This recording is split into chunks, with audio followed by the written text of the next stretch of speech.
দেশৰ 18 সংখ্যক নিৰ্বাচনৰ সময়ত ভোটাৰক সজাগ কৰিবলৈ IIT গুৱাহাটীৰ চমকপ্ৰদ উদ্ভাৱন।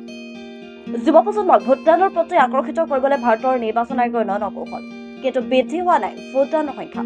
পূৰ্বতকৈ ভোটদাতাৰ সংখ্যা বৃদ্ধি হোৱাৰ পৰিৱৰ্তে 3 ঠাইত বৰ্জন কৰা হ'ল ভোটগ্ৰহণ। আনহাতে ভোটাৰক আকৰ্ষিত কৰিবৰ বাবে IIT গুৱাহাটীয়ে প্ৰস্তুত কৰি উলিয়ালে এটা 3D প্ৰিণ্টেড বেলট মেচিন, যাৰ সহায়ত নতুন ভোটাৰসকলে ইলেক্ট্ৰনিক ভোটাৰ মেচিন ব্যৱহাৰ কৰাৰ ক্ষেত্ৰতো লাভৱান হোৱাৰ লগতে ভোটদানৰ সজাগ হ'ব পাৰিব। এই 3D প্ৰিণ্টেড ইলেক্ট্ৰনিক ভোটিং মেচিনটো প্ৰস্তুত কৰিছে IIT গুৱাহাটীৰ ডিজাইন বিভাগৰ সহকাৰী অধ্যাপক ডক্টৰ অজিত কুমাৰে।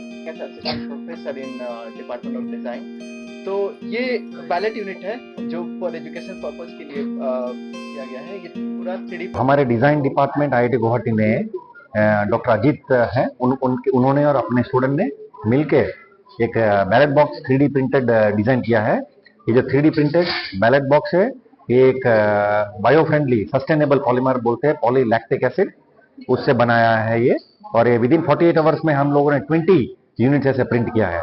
तो हम लोग इसमें ये पूरा लाइव है, जैसे मैं आपको दिखा रहा हूँ। इसमें अलग अलग जो सिंबल रहता है, पार्टी का सिंबल, कैंडिडेट का नाम रहता है। तो हम लोग क्या कर सकते हैं, कोई भी कैंडिडेट को एजुकेशन पर्पस के लिए ऐसा बनाकर उनको सिखा सकते हैं। जैसे एक बटन दबाया, जो भी कैंडिडेट है या तो नोटा रहता है लास्ट में, उनका हम लोग एजुकेट कर सकते हैं, ताकि कैंडिडेट कौन सा सिलेक्ट करना है ये वोटर्स को पहले से ही पता चले। वो एंग्जाइटी जो डर रहता है जाने से पहले वो नहीं रहे।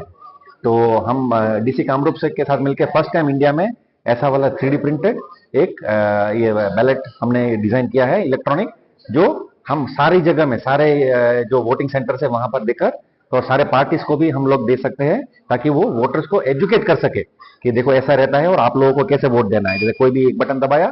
আজি এক সজাগতামূলক কাৰ্যসূচীত IIT গুৱাহাটীৰ সঞ্চালক PKIR জিলা আয়ুক্ত কৃতি জল্লি আৰু অধ্যাপক অজিত কুমাৰৰ উপস্থিতিত একাংশ সাধাৰণ ভোটাৰক এই ডমি ডিভাইচৰ জৰিয়তে ভোটদানৰ সঠিক জ্ঞান দিয়া হয়। এই ভোটিং মেচিনৰ সহায়ত গ্ৰামাঞ্চলৰ ভোটাৰসকলক সজাগ আৰু প্ৰশিক্ষিত হোৱাৰ লগতে ভোটদানৰ প্ৰতি আকৰ্ষিত হ'ব।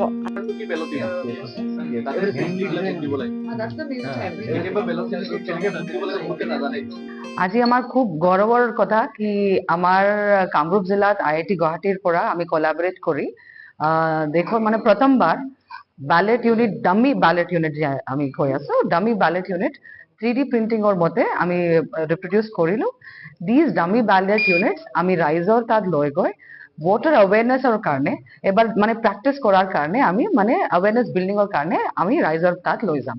স্পেচিয়েলি আমাৰ ফাৰ্ষ্ট টাইম ভোটাৰ্ছ যে আছে, যোন মানে আগতে কেতিয়াও ব্যালেট ইউনিটছ হোৱা নাছিলে, কেতিয়াও ভোটিং কৰা নাছিলে, বা আমাৰ যে জ্যেষ্ঠ নাগৰিক আছে जो ব্যালেট ইউনিট মানে পেপাৰ যে আহিছিলে এটা টাইমত ভোট কৰিলে মাজত কিবা কাৰণে ভোট দিয়া নাই, তেখেতৰ অৱেৰনেছৰ কাৰণে আমাৰ যে ৰিমোট এৰিয়াত যে মানুহ জেনেৰেলি বেছি ভোটিং নকৰে তেখেতৰ তাত আমি মানে শহৰ এৰিয়াজ মানে ৰিমোট বৰ্ডাৰিং এৰিয়াজত আমি লৈ গৈ অৱেৰনেছ বিল্ডিঙৰ কাৰণে আমি সেই 3D প্ৰিণ্টিং IIT গুৱাহাটীৰ কোলাবৰেশ্যন লগত কৰি আমি প্ৰথমবাৰ এনেকে ডামি ইউনিট কৰিছিলো। আমিনগাঁৱৰ পৰা মিতালী দাসৰ ৰিপৰ্ট, সংবাদ 365।